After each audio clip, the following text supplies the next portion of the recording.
Picture this. You walk into a busy Tehran restaurant, slap a US dollar on the counter, and get handed a hot meal plus a pile of Iranian cash thick enough to fan yourself with. But take that same dollar to New York?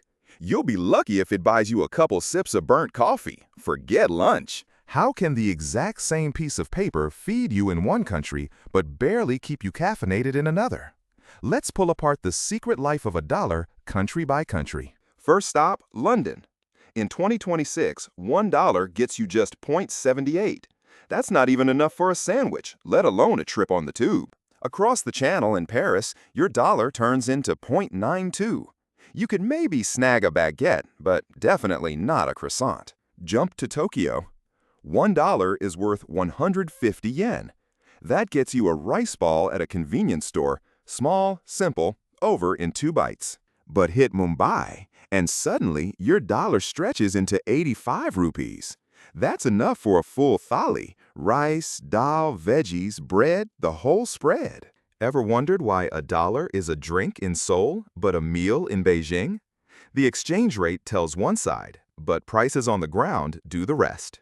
In Beijing, your dollar gets you 7.2, enough for a whole bowl of noodles from a street vendor. In San Francisco, it's barely a whiff of espresso.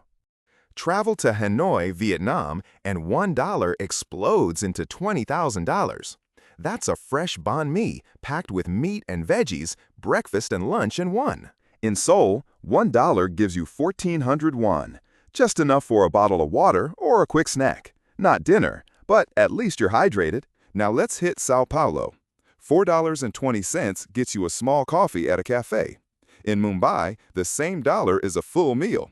That's currency whiplash. In Mexico City, $1 is about 17 pesos. That's 2 street tacos, juicy, spicy, and definitely more satisfying than loose change. Now, if you land in Bahrain, the world's strongest currency, a dollar only becomes 0.42 dinars. That covers a small bottle of water. No feast here. Let's go deeper. Tehran, Iran. The official rate says $1 is 42,000 rials, but on the street, it's more like 700,000 rials. That's a literal stack of bills for just one greenback. And with those 700,000 rials in Tehran, you can sit down to a hot, filling meal, maybe even invite a friend. Back in the States, that dollar might buy a single donut. Let's throw some burgers into the mix. The Big Mac Index is the world's weirdest economics test. How many Big Macs does one buy in different countries? In the US, a Big Mac averages $6.12 in 2026. So $1 is just a sixth of a burger. Hungry yet? But in Switzerland, that same burger will set you back $9.12, the world's most expensive. Your dollar is just a bite. Flip the map to Manila, Philippines. Here, a Big Mac's only $2.84, meaning your dollar is worth almost a third of an entire burger. Fries not included. Here's the twist.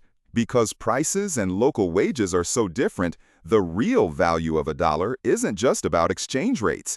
It's about what you can actually buy. In Cairo, a dollar scores you a giant falafel sandwich. In Lagos, it's a steaming plate of jollof rice.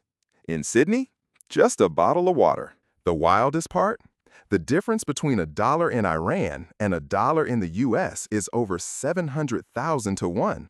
Literally a brick of bills versus a single note. And yet, this chameleon dollar transforms every time you cross a border.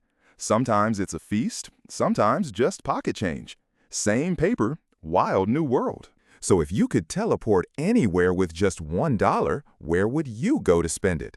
Lunch in Tehran, tacos in Mexico City, or a Big Mac in Manila?